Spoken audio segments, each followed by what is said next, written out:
Héloïse Drouin, biologiste pour la CAPSA. Donc, je suis biologiste pour la CAPSA. C'est moi qui ai été mandatée d'être sur le dossier pour coordonner cette table-là, la table de concertation. Comme M. Faneuf le mentionnait, oui, c'est un délai qui est court, mais on va le voir. Aujourd'hui, on n'est pas là pour trouver des solutions. Hein? Donc, si ceux qui pensaient trouver des solutions tout de suite aujourd'hui, c'est pas ici que c'est pas présentement que ça va se faire. Merci. Ce que je vais faire, c'est plus présenter la démarche. Donc, c'est quoi une démarche qui inclut une participation citoyenne?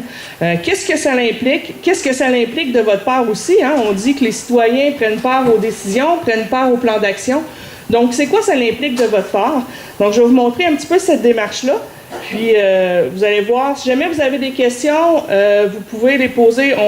On est mieux peut-être de les garder pour la fin. Je vais faire la présentation. Des fois, plus tard dans la présentation, je peux peut-être répondre à une des questions que vous vous posiez. Donc, on va les garder pour la fin, mais on va se garder une période de questions là, pour pouvoir éclairer le tout si jamais il y a des questions. Donc, on va commencer.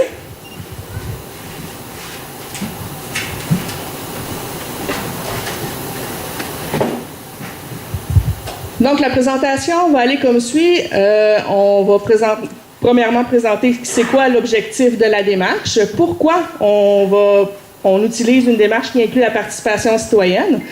Au niveau de la démarche, on va vous comparer la démarche scientifique versus la démarche qui inclut la participation citoyenne. On va donner aussi quelques exemples en cours. M. Barrette en a déjà parlé un petit peu, qui est le comité de rivière qui est une table de concertation également qui a été créée pour les inondations à Saint-Raymond.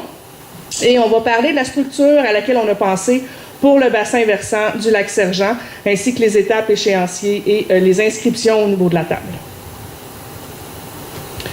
Donc, c'est quoi l'objectif? C'est d'offrir une démarche qui permettra à l'ensemble des intervenants et de la population d'en arriver avec une vision et un plan d'action commun, dont les actions seront mises en œuvre par tous.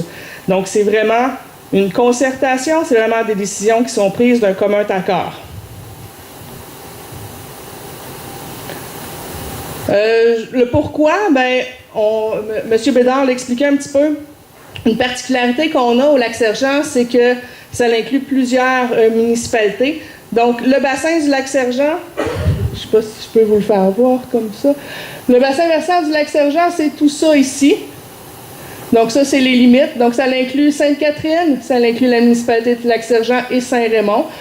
Ça inclut aussi plusieurs organismes, dont l'Association nautique du Lac-Sergent, le Club de golf du Lac-Sergent. Il y a aussi un territoire qui appartient à la station touristique du Chêné.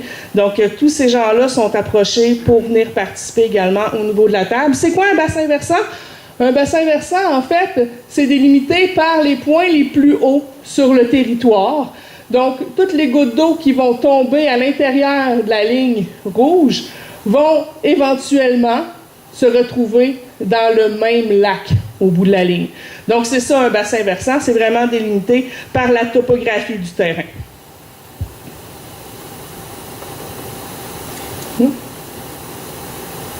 Pardon. Donc, la gestion intégrée de l'eau, on parle souvent de gestion intégrée de l'eau. C'est quoi la gestion intégrée de l'eau? Eh bien, ça prend tous les acteurs qui sont sur le territoire. Donc, autant s'il y a de l'agricole, du forestier, le résidentiel, le développement urbain, les entreprises, les usines, les milieux naturels, les coupes forestières. Donc, ça prend vraiment toutes les activités qui sont à l'intérieur d'un bassin versant, les infrastructures routières aussi, et on va en tenir compte dans la gestion de l'eau du bassin. Donc, ça inclut vraiment tout le monde. Donc, c'est pour ça que je vous disais, pour le lac Sergent, eh bien, ça inclut également les citoyens de Sainte-Catherine, citoyens de Saint-Raymond, citoyens de Lac-Sergent, les municipalités, le golf, l'association nautique et du Chêné. Donc, ça inclut vraiment tout le monde. On a besoin de tous ces gens-là parce qu'étant donné qu'ils sont sur le territoire, mais chaque petite action qui peut être entreprise par eux peut éventuellement avoir un impact au niveau du lac. Dans la gestion intégrée aussi, on vient prendre en considération là, tout ce qui est au niveau changement climatique, donc on les intègre là, dans nos plans d'action également. Participation citoyenne, c'est pas la CAPSA qui a inventé ça. Ça a été quand même approuvé par plusieurs. Ça a été testé aussi. Le ministère des Affaires municipales ont fait des études et l'utilisent également dans leur approche. J'aimerais juste apporter les points importants. Ça permet de mieux répondre aux besoins et aux intérêts, de connaître dès le début les valeurs, les préoccupations et les intérêts et les attentes du milieu. La présentation, M. Bédard, on va pouvoir la mettre disponible également sur le site de la Ville. Donc, vous allez pouvoir y avoir accès le plus en détail là, par la suite. Donc, ça permet aussi de faire émerger de l'information nouvelle à partir de laquelle on pourra imaginer des solutions. Hein, des fois, il y a des gens qui ont des super bonnes solutions, mais étant donné qu'ils ne sont pas intégrés dans des processus décisionnels, ben, on ne peut pas les prendre en considération parce qu'on ne le sait pas. Donc, ça permet d'aller chercher des nouvelles idées. Ça permet de désamorcer ou gérer des conflits résultant d'un sentiment d'impuissance parce qu'on n'est pas consulté ou un manque de respect au sein de la population parce qu'on sent qu'il y a des choses qui nous sont imposées et qu'on ne fait pas partie du processus décisionnel.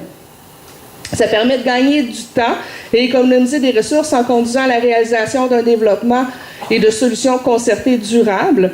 Oui, c'est une approche qui, au départ, prend un peu plus de temps, le temps qu'on rejoigne tous les acteurs, qu'on les assoie autour de la même table.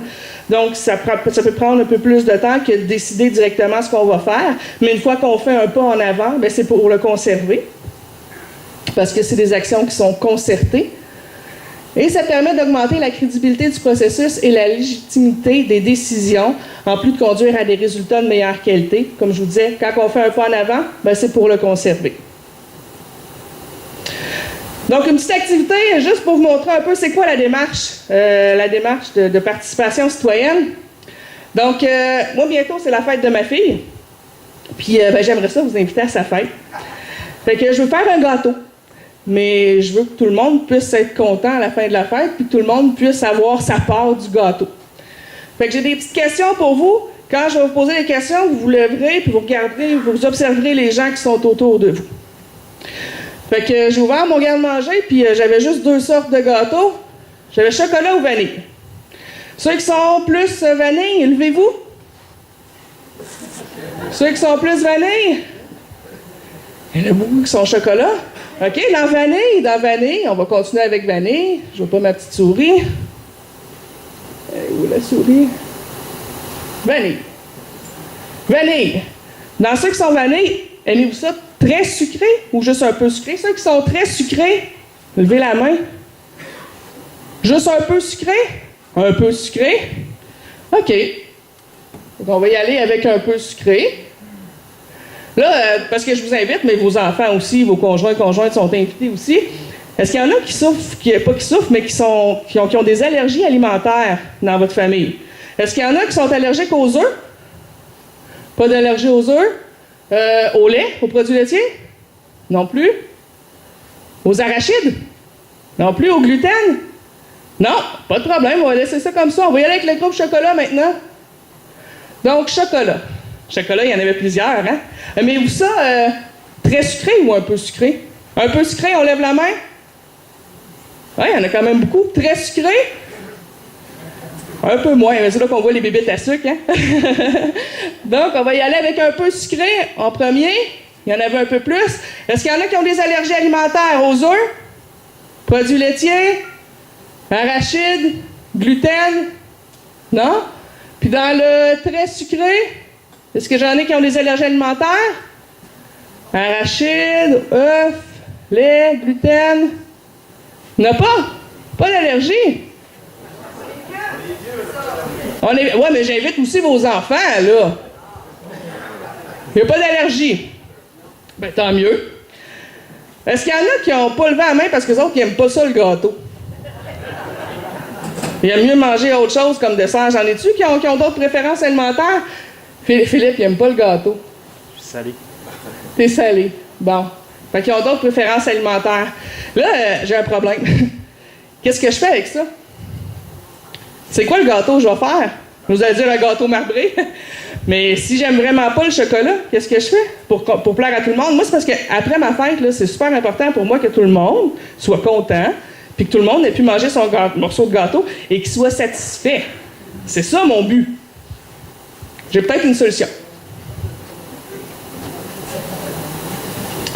Là, si j'y allais là, de la façon habituelle, OK? Fait qu'on y va par vote, Fait que là, si je regarde par vote, j'avais plus de monde qui aimait le chocolat. Juste un peu sucré, j'avais pas d'allergie. Fait que ce que je ferais, hein, si j'y allais de la façon habituelle avec les votes, avec la majorité, j'irais avec mon gâteau au chocolat, qui serait pas trop sucré, puis que je pourrais faire avec des œufs, du lait, des arachides, parce qu'il n'y a pas d'allergie. C'est ce que je ferais.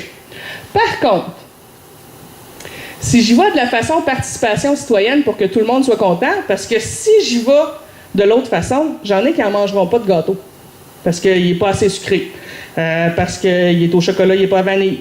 Fait que j'en ai qui n'en mangeront pas, mais moi, mon but, c'est que tout le monde mange du dessert. Fait que ce que je vais faire, ma solution, parce que je vous ai consulté, je vais y aller avec des cupcakes. Hein? Comme ça, ben, j'en ai pour tous les goûts. J'en ai qui ont du crémage qui sont plus sucrés. J'en ai qui n'ont pas de crémage qui sont moins sucrés. J'en ai à vanille. J'en ai au chocolat. Là, j'ai pas d'allergie parce que si j'avais eu des allergies, j'aurais pu en faire qui n'ont pas de lait, qui n'ont pas d'arachide. Donc, c'est des choses que j'aurais pu faire pour que tout le monde trouve son compte au bout de la ligne. Puis, ben, pour Philippe, je vais te faire une salade de fruits. Donc, vous voyez, parce que je vous ai intégré dans le processus de mon gâteau directement au départ, parce que je vous ai posé des questions sur vos préférences, vos besoins, vos réalités. Hein, quand je parle de réalité, s'il y en a qui avaient des allergies, on ne décide pas si on est allergique ou pas. C'est une réalité.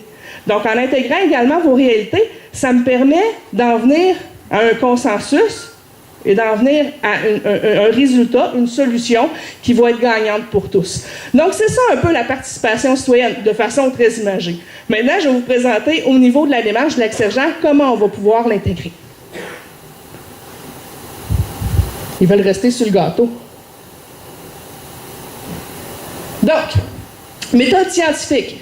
Habituellement, dans une démarche, pour un projet, pour un plan d'action, c'est souvent, dans la plupart du temps, la méthode scientifique qui est utilisée. Méthode scientifique qui est très bonne. Hein? Donc, on commence par faire un portrait. On prend une photo de ce qui se passe là, présentement, sur le territoire. Ensuite, on va en faire le diagnostic. Donc, on va ressortir par rapport au portrait, par rapport à la photographie qu'on a, quelles sont les différentes problématiques qui sont sur le territoire. Donc là, on ne cherche pas les causes encore. Hein? On fait juste ressortir les problématiques. Ensuite, on va y aller avec des orientations, des objectifs. Donc, avec les problématiques qui ont été ressorties, c'est quoi notre vision, nous, par rapport au lac? Qu'est-ce qu'on peut faire pour améliorer le lac? On va essayer de les prioriser, ces actions-là. Pas ces actions-là, mais ces orientations-là. C'est quelle orientation, selon nous, qui rejoint le plus de monde, qui regroupe le plus de gens? C'est quoi notre objectif aussi par rapport au lac? D'améliorer la qualité de l'eau, oui. Mais d'améliorer la qualité de l'eau, pourquoi? Pour la pêche? Pour la baignade? Pour l'eau potable, qui est dans nos puits, parce que la plupart des gens, c'est des puits artésiens. Donc, pour l'eau potable, ce ne sont pas les mêmes actions qui vont être réalisées. Pourtant, on a tous le même objectif, la même orientation, qui serait la qualité de l'eau. Donc, on va essayer de définir un petit peu tout ça. Et on va en arriver à un plan d'action. Un plan d'action qui va permettre de pouvoir répondre à nos objectifs qu'on s'est fixés. Donc, ça, c'est la façon scientifique. Un des meilleurs exemples de projet scientifique qui s'est fait, c'est, on ne fera pas ça autour du Lac-Sergent, là, inquiétez-vous pas, c'est le projet du SRB à Québec. Le projet du SRB à Québec, est-ce qu'il y en a qui ne sont pas au courant? C'est un projet de réseau de transport en commun qui se devait d'améliorer là, la qualité du transport en commun pour que ce soit plus efficace, pour qu'il y ait plus de gens qui l'utilisent. Donc, il y a des scientifiques, des experts, qui se sont penchés sur le trajet que devrait emprunter le SRB. Donc, ils ont fait des calculs à savoir qu'est-ce qui était moins dispendieux, qu'est-ce qui allait pouvoir convenir au plus de gens, c'était quoi les différents points où les gens s'arrêtaient. Donc, c'est comme ça qu'ils ont évalué les meilleurs trajets, ce qui serait moins coûteux, ce qui serait le plus efficace. Et par la suite, ça a été présenté à la population. Donc, la population n'a pas été inclue suite au départ. Ils ont présenté le projet, et puis là, il y a des groupes de citoyens qui signaient des pétitions contre le SRB parce qu'ils disaient que ça coûte beaucoup trop cher. C'est pas de ça qu'on a besoin. Les autobus sont quand même tout le temps vides. C'est pas de ça qu'on a besoin. Tous les autobus sont vides. Donc, il y a plusieurs sur des perceptions, sur des sentiments, sur des besoins que les gens avaient. Ils disent, ben, c'est pas de ça qu'on a besoin, c'est pas ça qu'on veut. Donc, il y a des groupes qui se sont formés contre le projet du SRB. Et au bout de la ligne, eh bien, M. Labombe a dû avorter le projet. Donc, a dû se retirer. Donc, ce que ça l'a fait, c'est que, dans le fond, comme je vous disais, les groupes se sont fermés, ils ne se sentaient pas compris, ils ne se sentaient pas consultés. Les groupes, des fois, se sont montés sur des fausses perceptions, sur des fausses croyances, sur des faux besoins, parce qu'ils ne sont pas nécessairement au courant des besoins de tous les gens qui prennent l'autobus. Parce que dans les groupes qui se sont montés, ben, peut-être que les gens, il y en a qui ne prenaient même pas l'autobus. C'est juste de ce qu'ils avaient entendu dire. Donc, c'est ce qui s'est produit. Les gens ont un sentiment d'impuissance. Hein? On leur dit pas « Qu'est-ce que vous voulez manger pour souper? » Ils sentaient comme si on leur avait dit « Vous mangez du steak ce soir. » Donc, c'est de ne pas être consulté, de ne pas être compris. C'est ce que les gens ressentent un petit peu par rapport à la méthode scientifique. Quand on inclut la participation citoyenne, c'est différent. Les gens sont inclus, sont compris dans le processus dès le départ. Donc, c'est le spectre de la participation citoyenne, les différentes étapes par lesquelles on doit passer. Il y a l'information. C'est important au début d'informer les gens. Si les gens veulent être impliqués dans un processus décisionnel, c'est important qu'on parle tout le monde le même langage. Hein? Donc, il y a des formations. Nous, ce qu'on offre, on va le voir plus tard, il y a une formation qui va être offerte pour que tout le monde parle le même langage, pour qu'on soit tous au courant de c'est quoi la réalité. Le phosphore, par exemple, il vient de où? D'où provient le phosphore? Qu'est-ce qu'on peut faire pour le diminuer ou pour le contrôler? Donc, c'est différentes choses comme ça qui sont incluses dans la formation, qui vont être dévoilées dans la formation, qui vont permettre de pouvoir tout le monde parler le même langage, puis d'avoir la même information, la même perception, puis la même connaissance du sujet également. Ensuite, on a la consultation. Bien, il faut s'assurer qu'il y ait des rétroactions entre les décideurs puis entre la population. Donc, c'est là que la population est consultée pour savoir leurs besoins, leur inquiétude, leur intérêt également. Donc, on a cette partie-là. On a aussi l'implication. Je vous disais qu'il allait y avoir une table de concertation où vous allez être invités à venir participer. Donc, les gens sont directement impliqués, on prend en considération leurs préoccupations. On va y aller avec une codécision. Donc, ce n'est pas une décision qui est faite par les municipalités, ce n'est pas une décision qui est faite par les organismes environnementaux, c'est surtout pas une décision qui est faite par la CAPSA. Nous, notre rôle, c'est vraiment juste de chapeauter la table, de vous diriger là-dedans. La décision va être prise par tous les gens, tous les acteurs qui sont présents sur le territoire. C'est eux qui vont établir quelles sont les solutions, les alternatives qu'il peut y avoir dans les différents objectifs ou orientations qu'on s'est fixés. Et on vise bien sûr l'autonomisation. L'autonomisation, ben, c'est d'être sûr qu'une fois que le plan d'action est fait, les actions soient réalisées. Comme M. Bédard disait, la CAPSA va quand même continuer à chapeauter tout ça pour, si jamais vous avez des questions, on a l'heure des rendez-vous de l'eau aussi, qu'on a certains groupes particuliers où la table de concertation, le conseil de bassin versant du Lac-Sergent va pouvoir être là également. Donc, on va continuer à vous appuyer dans la démarche pour s'assurer que, une fois que le plan d'action est pondu, ben, qu'il ne se retrouve pas sur une tablette puis qu'on l'oublie. Donc, que les actions soient réalisées. Donc, on retrouve encore les 4 étapes de notre portrait scientifique. Maintenant, je vais inclure la participation citoyenne. Là, souvent, moi, ce que j'ai entendu dire, c'est « Héloïse, ça fait 20 ans qu'il y a des études qui se font autour du lac. Ça fait plusieurs plans d'action qui sont déjà créés autour du Lac-Sergent. Ça n'a jamais rien donné. Comment toi, tu vas faire pour faire changer tout ça? » Bien, c'est en incluant la participation citoyenne. Et non, on ne repart pas du début. Tout ce qui a déjà été fait, tantôt, M. Faneuf disait que le délai était très court, mais c'est que je ne pars pas du début. J'ai déjà de l'information. Il y a plusieurs portraits qui ont été déjà dressés au niveau du Lac-Sergent. La photographie des différentes études, je l'ai déjà.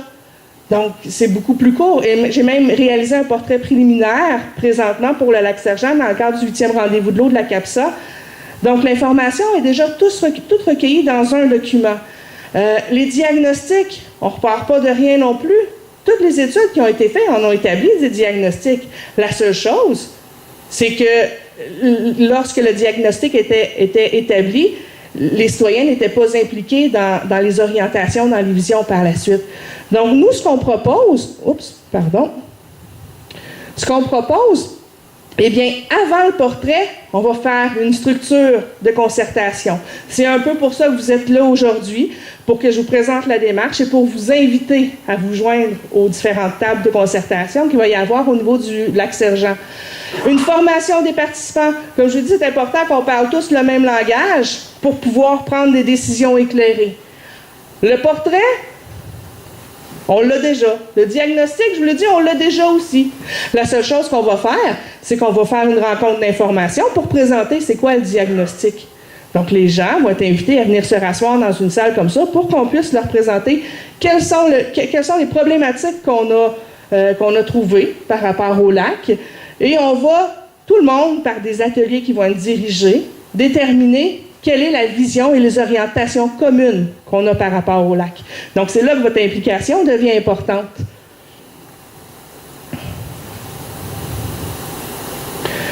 L'orientation et les objectifs vont être établis. Ça, c'est pas encore établi, donc c'est quelque chose qui reste à faire. Une fois que ça va être fait, on va prioriser encore tout le monde ensemble, donc la table de concertation. Tous les acteurs vont prioriser par des ateliers dirigés des problématiques et ils vont participer par la suite à l'élaboration des solutions. Donc, le plan d'action va pouvoir être mis en jeu. Parce que lorsqu'on parle d'un plan d'action, c'est pas juste « il faut faire telle chose pour régler la problématique du phosphore dans le lac ». Il faut faire telle chose pour régler les bactéries dans le lac. C'est pas juste ça, un plan d'action. Un plan d'action, il y a des colonnes qui suivent, qui dit quelles sont les contraintes auxquelles on peut faire face, contraintes financières, contraintes au niveau des ressources humaines, au niveau des acteurs qui peuvent les réaliser. Donc, dans ce tableau-là, on a tout ça qui est inclus. Puis des fois, l'action qui nous paraissait pourtant la plus importante, on ne peut pas la réaliser tout de suite parce qu'il y a des contraintes à cette action-là. On n'a pas les moyens financiers. On l'inclut quand même dans notre plan d'action, mais on va l'inscrire sur une action qui ne sera pas nécessairement à court terme, mais à moyen ou plus long terme. Puis on va essayer de trouver des solutions, tout le monde ensemble, pour trouver, par exemple, des ressources financières pour pouvoir la réaliser ou des ressources humaines. Et il y a toujours le suivi qui est important. Comme je disais, c'est bien beau avoir un plan d'action. Si personne ne les met en œuvre, il ne sert à rien. Donc, c'est le but que la CAPSA va avoir de suivre tout ça. Un exemple de table de concertation qui a très bien marché, M. Barrette en a parlé tantôt, c'est le comité Rivière. Il y avait des problèmes d'inondation au niveau de la ville de Saint-Raymond. Suite aux inondations, c'est 2004, M. Barrette, hein, c'est ça? 2014. 2014, pardon. 2014, le comité s'est formé, il y a eu une grosse inondation, puis c'est ça, donc les gens travaillaient toutes seuls de leur bord, la municipalité travaillait toute seule de son bord, donc la CAPSA a décidé de réunir ces gens-là autour d'une table pour essayer de trouver des solutions communes, puis essayer d'avoir des nouvelles idées. Hein, il y a des citoyens qui avaient des super bonnes idées que la municipalité ne pouvait pas avoir et vice-versa. On est allé chercher aussi des experts à ce niveau-là, au niveau de l'université, des chercheurs qui nous aident qui aident le comité Rivière à progresser à travers les solutions pour diminuer le risque de vulnérabilité au niveau des inondations. Donc, c'est une très bonne preuve de comité qui a très bien fonctionné lorsque la participation citoyenne a été intégrée, parce qu'auparavant, tout ce qu'on entendait, c'est la ville fait rien, mais pourtant la ville faisait des actions, et de la côté de la ville, les citoyens font rien pour diminuer le risque de vulnérabilité. Il y avait la communication entre les deux n'était pas efficace, donc en faisant le comité, ça a permis de pouvoir asseoir tout le monde autour de la même table et parler le même langage pour aller de l'avant. Donc, la structure qu'on propose pour le Lac-Sergent, eh bien, c'est deux tables. Une table élargie, qui serait la table de consultation du bassin versant du Lac-Sergent, et une table qui serait plus restreinte, qu'on appellerait le Conseil du bassin versant du Lac-Sergent, qui serait un groupe plus de travail.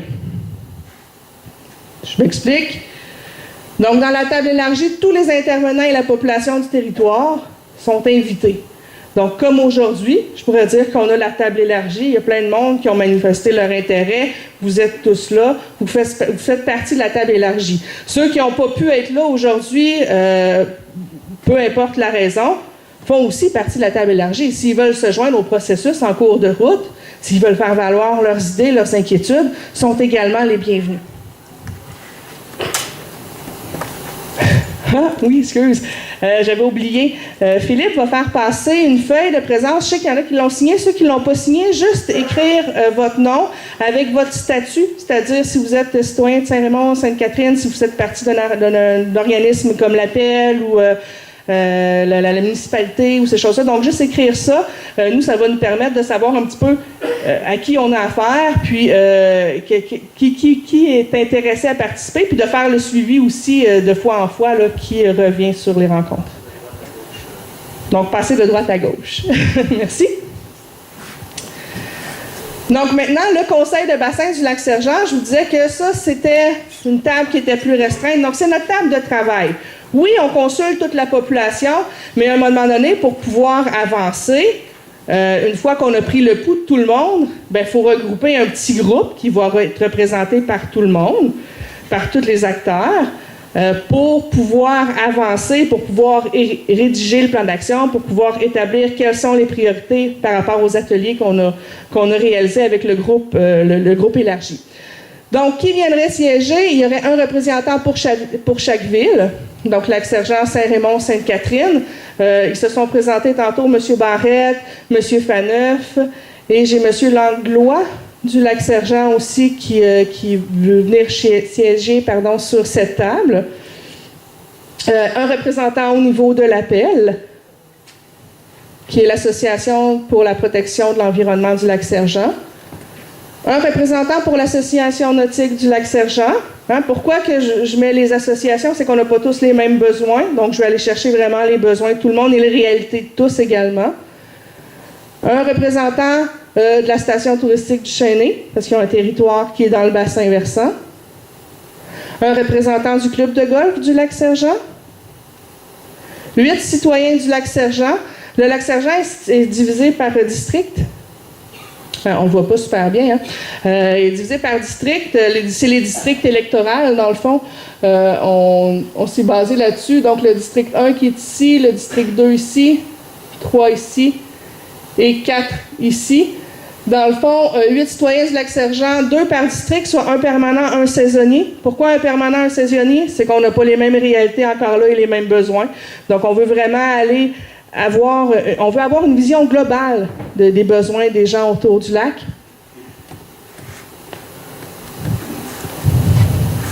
On n'oublie pas les citoyens de Saint-Raymond, 4 citoyens de Saint-Raymond.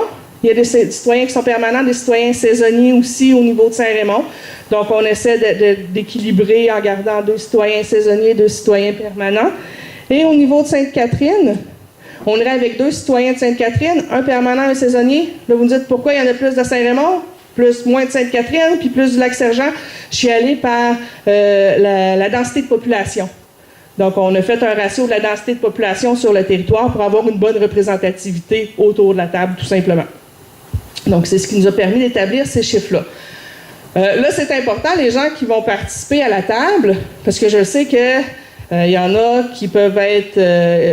les citoyens, les élus, municipaux peuvent être également citoyens. Les citoyens peuvent également faire partie d'une association comme l'Appel, comme l'association du Club nautique. Le but d'une table de concertation comme ça, c'est d'avoir une belle représentativité. Donc, je veux avoir l'opinion de tous. C'est comme si moi, je viendrais, on vous laisse libre soin pour l'inscription, mais c'est comme, mettons que la CAPSA, on aurait des gens qui seraient dans le bassin versant ici, je ne pourrais pas leur dire « Hey, inscrivez-vous comme citoyen puis venez siéger », parce qu'ils porteraient 2 chapeaux à ce moment-là. Ils porteraient le chapeau de la CAPSA et le chapeau de citoyen, donc ils pourraient peut-être des fois vouloir influencer les décisions, puis on n'aurait pas une belle vision, une belle représentation des citoyens, de tous les besoins autour du lac. Donc, c'est important de prendre ça en considération lors de votre inscription. C'est quoi ça implique de votre part? Eh bien, pour la table de consultation, qui est la table élargie, ça implique 3 rencontres qui sont volontaires. Donc, si jamais vous ne pouvez pas assister à une des rencontres, il n'y a pas de problème, c'est vraiment volontaire. Mais c'est de cette façon-là qu'on est capable d'aller chercher le pouls de tous. Donc, la première rencontre sera à peu près mi-mars, qui est un atelier de formation. Atelier de formation pour qu'on puisse parler tout le monde le même langage. Une rencontre d'information pour présenter le portrait et les diagnostics à la mi-avril. Et finalement, un atelier de consultation pour valider le plan d'action. Une fois que le plan d'action va être établi, Héloïse Drouin, biologiste pour la CAPSA. Donc, je suis biologiste pour la CAPSA. C'est moi qui ai été mandatée d'être sur le dossier pour coordonner cette table-là, la table de concertation. Comme M. Faneuf le mentionnait, oui, c'est un délai qui est court, mais on va le voir. Aujourd'hui, on n'est pas là pour trouver des solutions. Hein? Donc, si ceux qui pensaient trouver des solutions tout de suite aujourd'hui, c'est pas ici que c'est pas présentement que ça va se faire. Merci. Ce que je vais faire, c'est plus présenter la démarche. Donc, c'est quoi une démarche qui inclut une participation citoyenne? Qu'est-ce que ça implique? Qu'est-ce que ça implique de votre part aussi? Hein? On dit que les citoyens prennent part aux décisions, prennent part au plan d'action. Donc, c'est quoi ça implique de votre part? Donc, je vais vous montrer un petit peu cette démarche-là. Puis, vous allez voir, si jamais vous avez des questions, vous pouvez les poser. On est mieux peut-être de les garder pour la fin. Je vais faire la présentation. Des fois, plus tard dans la présentation, je peux peut-être répondre à une des questions que vous vous posiez. Donc, on va les garder pour la fin, mais on va se garder une période de questions là, pour pouvoir éclairer le tout si jamais il y a des questions. Donc, on va commencer.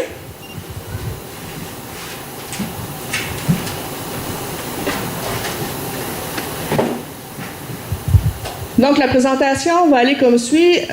On va premièrement présenter c'est quoi l'objectif de la démarche, pourquoi on utilise une démarche qui inclut la participation citoyenne. Au niveau de la démarche, on va vous comparer la démarche scientifique versus la démarche qui inclut la participation citoyenne. On va donner aussi quelques exemples en cours. M. Barrette en a déjà parlé un petit peu, qui est le comité de rivière qui est une table de concertation également qui a été créée pour les inondations à Saint-Raymond. Et on va parler de la structure à laquelle on a pensé pour le bassin versant du lac Sergent, ainsi que les étapes échéanciers et les inscriptions au niveau de la table. Donc, c'est quoi l'objectif? C'est d'offrir une démarche qui permettra à l'ensemble des intervenants et de la population d'en arriver avec une vision et un plan d'action commun, dont les actions seront mises en œuvre par tous. Donc, c'est vraiment une concertation, c'est vraiment des décisions qui sont prises d'un commun accord. Le pourquoi, M. Bédard l'expliquait un petit peu. Une particularité qu'on a au lac Sergent, c'est que ça inclut plusieurs municipalités. Donc, le bassin du lac Sergent, je ne sais pas si je peux vous le faire voir comme ça. Le bassin versant du lac Sergent, c'est tout ça ici. Donc, ça, c'est les limites. Donc, ça inclut Sainte-Catherine, ça inclut la municipalité de Lac-Sergent et Saint-Raymond. Ça inclut aussi plusieurs organismes, dont l'Association nautique du Lac-Sergent, le Club de golf du Lac-Sergent. Il y a aussi un territoire qui appartient à la station touristique du Chêné. Donc, tous ces gens-là sont approchés pour venir participer également au niveau de la table. C'est quoi un bassin versant? Un bassin versant, en fait, c'est délimité par les points les plus hauts sur le territoire.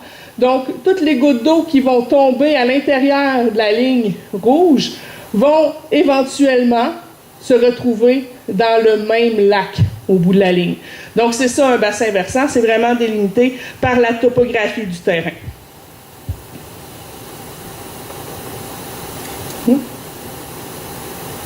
Pardon. Donc, la gestion intégrée de l'eau. On parle souvent de gestion intégrée de l'eau. C'est quoi la gestion intégrée de l'eau? Eh bien, ça prend tous les acteurs qui sont sur le territoire. Donc, autant s'il y a de l'agricole, du forestier, le résidentiel, le développement urbain, les entreprises, les usines, les milieux naturels, les coupes forestières. Donc, ça prend vraiment toutes les activités qui sont à l'intérieur d'un bassin versant, les infrastructures routières aussi, et on va en tenir compte dans la gestion de l'eau du bassin. Donc, ça inclut vraiment tout le monde. Donc, c'est pour ça que je vous disais, pour le lac Sergent, eh bien, ça inclut Également les citoyens de Sainte-Catherine, citoyens de Saint-Raymond, citoyens de Lac-Sergent, les municipalités, le golfe, l'association nautique et du Chêné. Donc, ça inclut vraiment tout le monde. On a besoin de tous ces gens-là parce qu'étant donné qu'ils sont sur le territoire, mais chaque petite action qui peut être entreprise par eux peut éventuellement avoir un impact au niveau du lac. Dans la gestion intégrée aussi, on vient prendre en considération là, tout ce qui est au niveau changement climatique, donc on les intègre là, dans nos plans d'action également. Participation citoyenne, c'est pas la CAPSA qui a inventé ça. Ça a été quand même approuvé par plusieurs. Ça a été testé aussi. Le ministère des Affaires municipales ont fait des études et l'utilisent également dans leur approche. J'aimerais juste apporter les points importants. Ça permet de mieux répondre aux besoins et aux intérêts, de connaître dès le début les valeurs, les préoccupations et les intérêts et les attentes du milieu. La présentation, M. Bédard, on va pouvoir la mettre disponible également sur le site de la Ville. Donc, vous allez pouvoir y avoir accès le plus en détail là, par la suite. Donc, ça permet aussi de faire émerger de l'information nouvelle à partir de laquelle on pourra imaginer des solutions. Hein, des fois, il y a des gens qui ont des super bonnes solutions, mais étant donné qu'ils ne sont pas intégrés dans des processus décisionnels, ben, on ne peut pas les prendre en considération parce qu'on ne le sait pas. Donc, ça permet d'aller chercher des nouvelles idées. Ça permet de désamorcer ou gérer des conflits résultant d'un sentiment d'impuissance parce qu'on n'est pas consulté ou un manque de respect au sein de la population parce qu'on sent qu'il y a des choses qui nous sont imposées et qu'on ne fait pas partie du processus décisionnel. Ça permet de gagner du temps et économiser des ressources en conduisant à la réalisation d'un développement et de solutions concertées durables. Oui, c'est une approche qui, au départ, prend un peu plus de temps, le temps qu'on rejoigne tous les acteurs, qu'on les assoie autour de la même table. Donc, ça peut prendre un peu plus de temps que de décider directement ce qu'on va faire. Mais une fois qu'on fait un pas en avant, bien, c'est pour le conserver, parce que c'est des actions qui sont concertées. Et ça permet d'augmenter la crédibilité du processus et la légitimité des décisions, en plus de conduire à des résultats de meilleure qualité. Comme je vous disais, quand on fait un pas en avant, ben c'est pour le conserver. Donc, une petite activité, juste pour vous montrer un peu c'est quoi la démarche de participation citoyenne. Donc, moi, bientôt, c'est la fête de ma fille. Puis, j'aimerais ça vous inviter à sa fête. Fait que je veux faire un gâteau. Mais je veux que tout le monde puisse être content à la fin de la fête, puis que tout le monde puisse avoir sa part du gâteau. Fait que j'ai des petites questions pour vous. Quand je vais vous poser des questions, vous vous lèverez, puis vous regarderez, vous observerez les gens qui sont autour de vous. Fait que j'ai ouvert mon garde-manger, puis j'avais juste 2 sortes de gâteaux. J'avais chocolat ou vanille. Ceux qui sont plus vanille, levez-vous. Ceux qui sont plus vanille, il y en a beaucoup qui sont chocolat. OK, dans vanille, on va continuer avec vanille. Je vois pas ma petite souris. Où la souris? Vanille. Vanille. Dans ceux qui sont vanille, aimez-vous ça très sucré ou juste un peu sucré? Ceux qui sont très sucrés, levez la main. Juste un peu sucré? Un peu sucré? OK. Donc, on va y aller avec un peu sucré. Là, parce que je vous invite, mais vos enfants aussi, vos conjointes sont invités aussi. Est-ce qu'il y en a qui souffrent, pas qui souffrent, mais qui ont des allergies alimentaires dans votre famille? Est-ce qu'il y en a qui sont allergiques aux œufs? Pas d'allergie aux œufs? Au lait, aux produits laitiers? Non plus. Aux arachides? Non plus. Au gluten? Non, pas de problème, on va laisser ça comme ça. On va y aller avec le groupe chocolat maintenant. Donc, chocolat. Chocolat, il y en avait plusieurs, hein? Mais vous ça, très sucré ou un peu sucré? Un peu sucré, on lève la main? Oui, il y en a quand même beaucoup. Très sucré? Un peu moins, mais c'est là qu'on voit les bébites à sucre, hein? Donc, on va y aller avec un peu sucré en premier. Il y en avait un peu plus. Est-ce qu'il y en a qui ont des allergies alimentaires aux œufs? Produits laitiers? Arachides? Gluten? Non? Puis dans le très sucré, est-ce que j'en ai qui ont des allergies alimentaires? Arachides, œufs, lait, gluten? Il n'y en a pas? Pas d'allergie? Ouais, mais j'invite aussi vos enfants, là. Il n'y a pas d'allergie. Ben, tant mieux. Est-ce qu'il y en a qui n'ont pas levé la main parce que les autres, ils n'aiment pas ça, le gâteau? Il aime mieux manger autre chose comme dessert. J'en ai-tu qui ont d'autres préférences alimentaires? Philippe, il aime pas le gâteau. Je suis salé. T'es salé. Bon. Fait qu'ils ont d'autres préférences alimentaires. Là, j'ai un problème. Qu'est-ce que je fais avec ça? C'est quoi le gâteau que je vais faire? Vous allez dire un gâteau marbré. Mais si j'aime vraiment pas le chocolat, qu'est-ce que je fais pour plaire à tout le monde? Moi, c'est parce qu'après ma fête, là, c'est super important pour moi que tout le monde soit content, puis que tout le monde ait pu manger son morceau de gâteau et qu'il soit satisfait. C'est ça mon but. J'ai peut-être une solution. Là, si j'y allais là, de la façon habituelle, OK? Fait qu'on y va par vote. Fait que là, si je regarde par vote, j'avais plus de monde qui aimait le chocolat. Juste un peu sucré.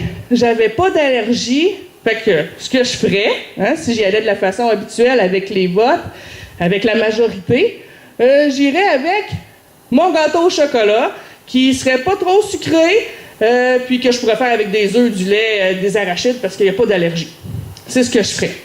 Par contre, si j'y vais de la façon participation citoyenne pour que tout le monde soit content, parce que si j'y vais de l'autre façon, j'en ai qui n'en mangeront pas de gâteau, parce qu'il n'est pas assez sucré, parce qu'il est au chocolat, il n'est pas à vanille.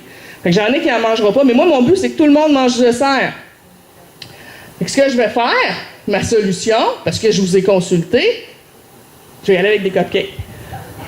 Hein? Comme ça, ben, j'en ai pour tous les goûts. J'en ai qui ont du crémage qui sont plus sucrés. J'en ai qui n'ont pas de crémage qui sont moins sucrés. J'en ai à vanille. J'en ai au chocolat. Là, j'ai pas d'allergie parce que si j'avais eu des allergies, j'aurais pu en faire qui n'ont pas de lait, qui n'ont pas d'arachide.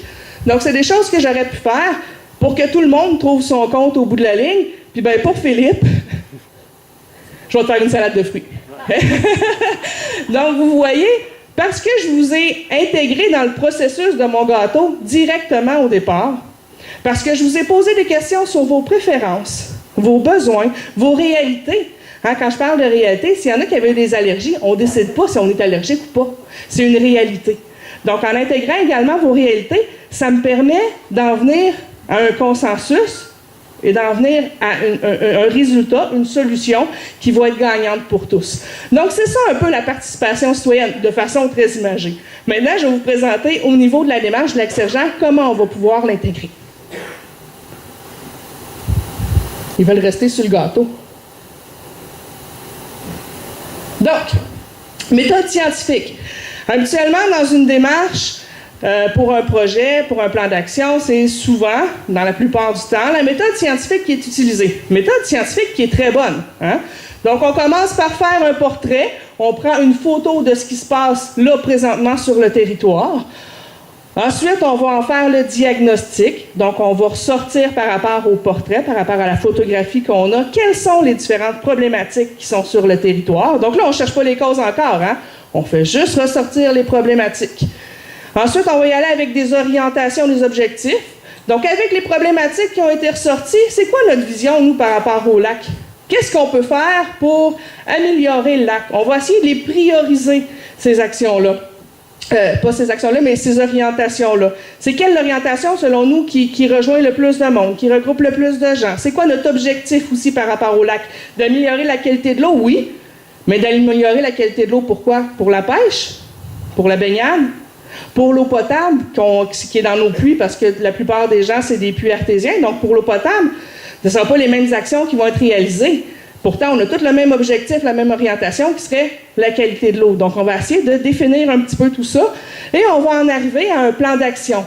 Un plan d'action qui va permettre de pouvoir répondre à nos objectifs qu'on s'est fixés.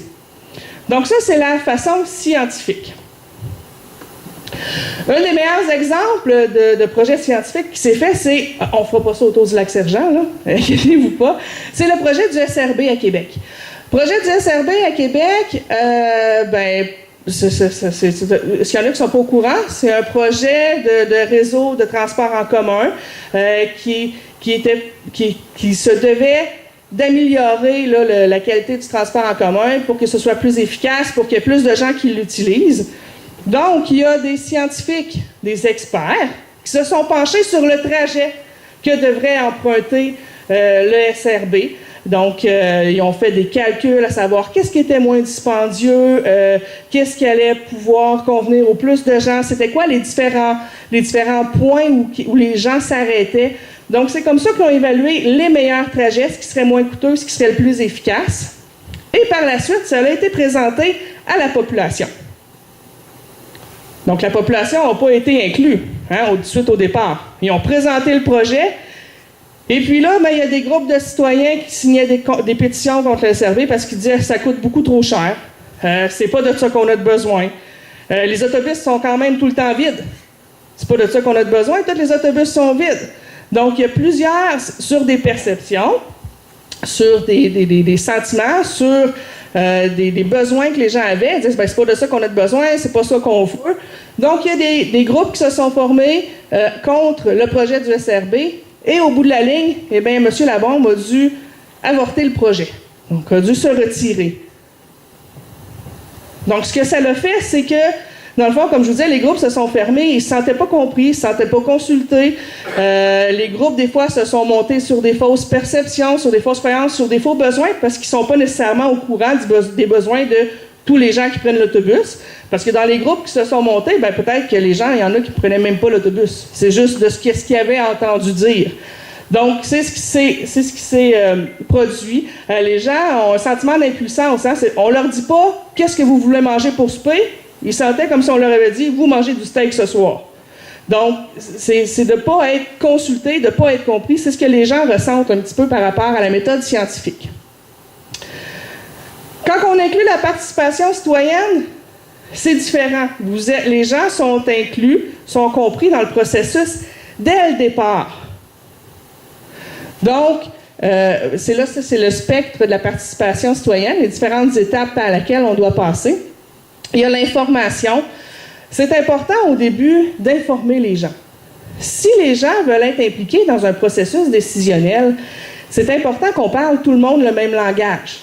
Donc, il y a des formations. Nous, ce qu'on offre, on va le voir plus tard, il y a une formation qui va être offerte pour que tout le monde parle le même langage, pour qu'on soit tous au courant de c'est quoi la réalité. Le phosphore, par exemple, il vient de où? D'où provient le phosphore? Qu'est-ce qu'on peut faire pour le diminuer ou pour le contrôler?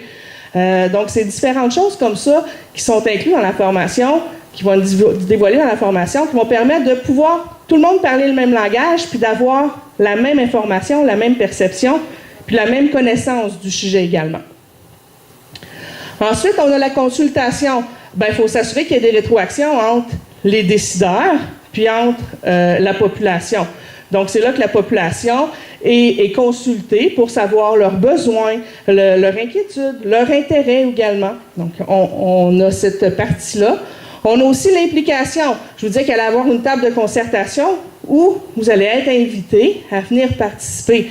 Donc, les gens sont directement impliqués, on prend en considération leurs préoccupations. On va y aller avec une codécision.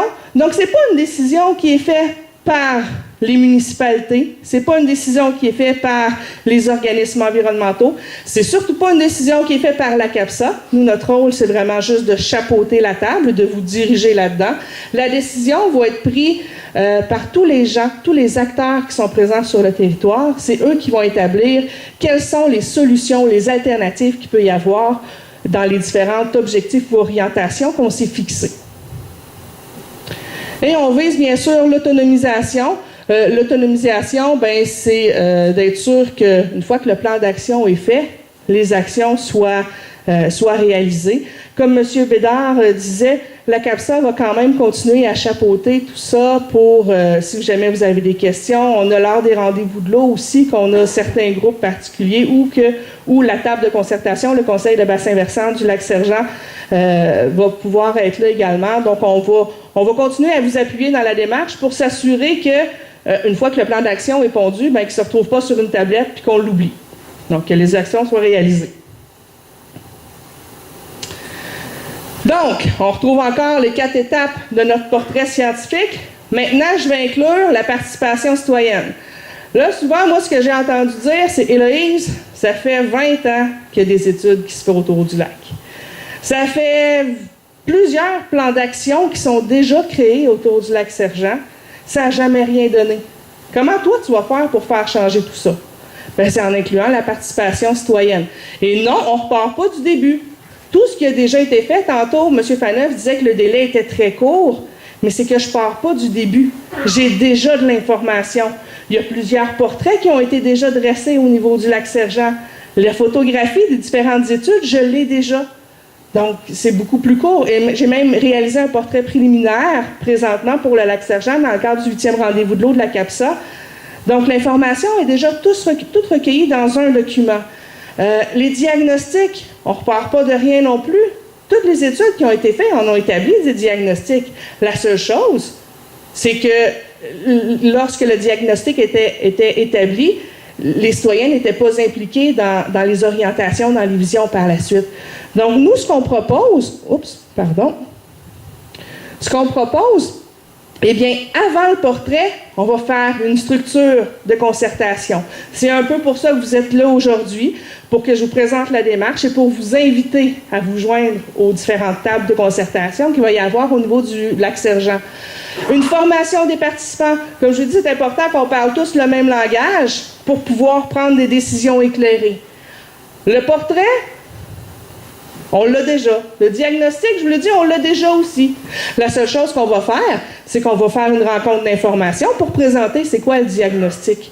Donc, les gens vont être invités à venir se rasseoir dans une salle comme ça pour qu'on puisse leur présenter quelles sont les problématiques qu'on a trouvées par rapport au lac. Et on va, tout le monde, par des ateliers qui vont être dirigés, déterminer quelle est la vision et les orientations communes qu'on a par rapport au lac. Donc, c'est là que votre implication devient importante.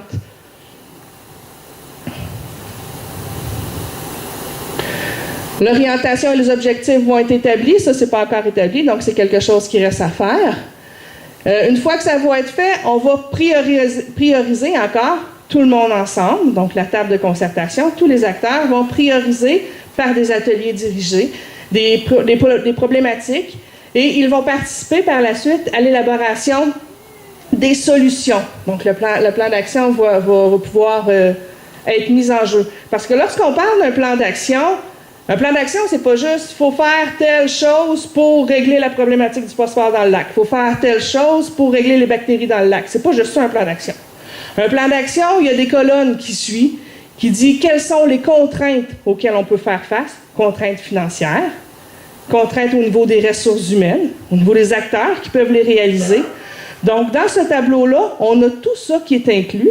Puis des fois, l'action qui nous paraissait pourtant la plus importante, on ne peut pas la réaliser tout de suite parce qu'il y a des contraintes à cette action-là. On n'a pas les moyens financiers. On l'inclut quand même dans notre plan d'action, mais on va l'inscrire sur une action qui ne sera pas nécessairement à court terme, mais à moyen ou plus long terme. Puis on va essayer de trouver des solutions, tout le monde ensemble, pour trouver, par exemple, des ressources financières pour pouvoir la réaliser ou des ressources humaines. Et il y a toujours le suivi qui est important. Comme je disais, c'est bien beau avoir un plan d'action. Si personne ne les met en œuvre, il ne sert à rien. Donc, c'est le but que la CAPSA va avoir de suivre tout ça. Un exemple de table de concertation qui a très bien marché, M. Barrette en a parlé tantôt, c'est le comité Rivière. Il y avait des problèmes d'inondation au niveau de la ville de Saint-Raymond. Suite aux inondations, c'est 2004, M. Barrette, hein, c'est ça? 2014. 2014, pardon. 2014, le comité s'est formé, il y a eu une grosse inondation, puis c'est ça, donc les gens travaillaient toutes seuls de leur bord, la municipalité travaillait toute seule de son bord, donc la CAPSA a décidé de réunir ces gens-là autour d'une table pour essayer de trouver des solutions communes, puis essayer d'avoir des nouvelles idées. Hein, il y a des citoyens qui avaient des super bonnes idées que la municipalité ne pouvait pas avoir et vice-versa. On est allé chercher aussi des experts à ce niveau-là, au niveau de l'université, des chercheurs qui nous aident qui aident le comité Rivière à progresser à travers les solutions pour diminuer le risque de vulnérabilité au niveau des inondations. Donc, c'est une très bonne preuve de comité qui a très bien fonctionné lorsque la participation citoyenne a été intégrée, parce qu'auparavant, tout ce qu'on entendait, c'est la ville ne fait rien, mais pourtant la ville faisait des actions, et de la côté de la ville, les citoyens ne font rien pour diminuer le risque de vulnérabilité. Il y avait la communication entre les deux n'était pas efficace. Donc, en faisant le comité, ça a permis de pouvoir asseoir tout le monde autour de la même table et parler le même langage pour aller de l'avant. Donc, la structure qu'on propose pour le Lac-Sergent, eh bien, c'est 2 tables. Une table élargie, qui serait la table de consultation du bassin versant du Lac-Sergent, et une table qui serait plus restreinte, qu'on appellerait le Conseil du bassin versant du Lac-Sergent, qui serait un groupe plus de travail. Je m'explique. Donc, dans la table élargie, tous les intervenants et la population du territoire sont invités. Donc, comme aujourd'hui, je pourrais dire qu'on a la table élargie, il y a plein de monde qui ont manifesté leur intérêt, vous êtes tous là, vous faites partie de la table élargie. Ceux qui n'ont pas pu être là aujourd'hui, peu importe la raison, font aussi partie de la table élargie. S'ils veulent se joindre au processus en cours de route, s'ils veulent faire valoir leurs idées, leurs inquiétudes, sont également les bienvenus. Ah, oui, excuse. J'avais oublié. Philippe va faire passer une feuille de présence. Je sais qu'il y en a qui l'ont signé. Ceux qui ne l'ont pas signé, juste écrire votre nom avec votre statut, c'est-à-dire si vous êtes citoyen de Saint-Raymond, Sainte-Catherine, si vous faites partie d'un organisme comme l'Appel ou la municipalité ou ces choses-là. Donc, juste écrire ça, nous, ça va nous permettre de savoir un petit peu à qui on a affaire, puis qui est intéressé à participer, puis de faire le suivi aussi de fois en fois là, qui revient sur les rencontres. Donc, passer de droite à gauche. Merci. Donc, maintenant, le conseil de bassin du Lac-Sergent, je vous disais que ça, c'était une table qui était plus restreinte. Donc, c'est notre table de travail. Oui, on consulte toute la population, mais à un moment donné, pour pouvoir avancer, une fois qu'on a pris le pouls de tout le monde, il faut regrouper un petit groupe qui va être représenté par tout le monde, par tous les acteurs, pour pouvoir avancer, pour pouvoir rédiger le plan d'action, pour pouvoir établir quelles sont les priorités par rapport aux ateliers qu'on a réalisés avec le groupe élargi. Donc, qui viendrait siéger? Il y aurait un représentant pour chaque ville. Donc, Lac-Sergent, Saint-Raymond, Sainte-Catherine. Ils se sont présentés tantôt, M. Barrette, M. Faneuf, et j'ai M. Langlois du Lac-Sergent aussi qui veut venir siéger sur cette table. Un représentant au niveau de l'Appel, qui est l'Association pour la protection de l'environnement du Lac-Sergent. Un représentant pour l'Association nautique du Lac-Sergent. Pourquoi que je mets les associations? C'est qu'on n'a pas tous les mêmes besoins. Donc, je vais aller chercher vraiment les besoins de tout le monde et les réalités de tous également. Un représentant de la station touristique du Chêné, parce qu'ils ont un territoire qui est dans le bassin versant. Un représentant du club de golf du Lac-Sergent. 8 citoyens du Lac-Sergent. Le Lac-Sergent est divisé par district. On ne voit pas super bien. Il est divisé par district. C'est les districts électoraux, dans le fond.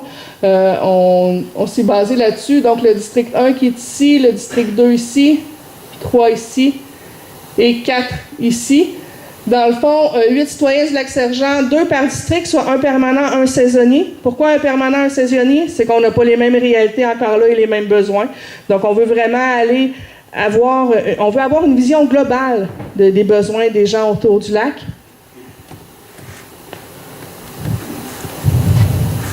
On n'oublie pas les citoyens de Saint-Raymond, 4 citoyens de Saint-Raymond.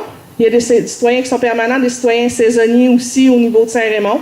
Donc, on essaie d'équilibrer en gardant 2 citoyens saisonniers, 2 citoyens permanents. Et au niveau de Sainte-Catherine, on irait avec 2 citoyens de Sainte-Catherine, un permanent, un saisonnier. Là, vous me dites pourquoi il y en a plus de Saint-Raymond? Moins de Sainte-Catherine, puis plus du Lac-Sergent. Je suis allée par la densité de population. Donc, on a fait un ratio de la densité de population sur le territoire pour avoir une bonne représentativité autour de la table, tout simplement. Donc, c'est ce qui nous a permis d'établir ces chiffres-là.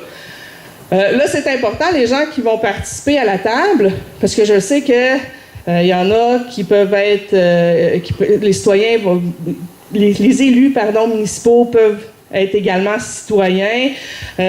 Les citoyens peuvent également faire partie d'une association comme l'Appel, comme l'association du club nautique. Le but d'une table de concertation comme ça, c'est d'avoir une belle représentativité. Donc, je veux avoir l'opinion de tous. C'est comme si moi, je viendrais, on vous laisse libre soin pour l'inscription, mais c'est comme, mettons que la CAPSA, on aurait des gens qui seraient dans le bassin versant ici, ben je pourrais pas leur dire, hey, inscrivez-vous comme citoyen puis venez siéger, parce qu'ils porteraient 2 chapeaux à ce moment-là. Hein, ils porteraient le chapeau de la CAPSA et le chapeau de citoyen, donc ils pourraient peut-être des fois vouloir influencer les décisions, puis on n'aurait pas une belle vision, une belle représentation des citoyens, de tous les besoins autour du lac. Donc c'est important de prendre ça en considération lors de votre inscription. C'est quoi ça implique de votre part? Eh bien, pour la table de consultation, qui est la table élargie, ça implique 3 rencontres qui sont volontaires. Donc, si jamais vous ne pouvez pas assister à une des rencontres, il n'y a pas de problème, c'est vraiment volontaire. Mais c'est de cette façon-là qu'on est capable d'aller chercher le pouls de tous. Donc, la première rencontre sera à peu près mi-mars, qui est un atelier de formation. Pour qu'on puisse parler tout le monde le même langage. Une rencontre d'information pour présenter le portrait et les diagnostics à la mi-avril. Et finalement, un atelier de consultation pour valider le plan d'action. Une fois que le plan d'action va être établi,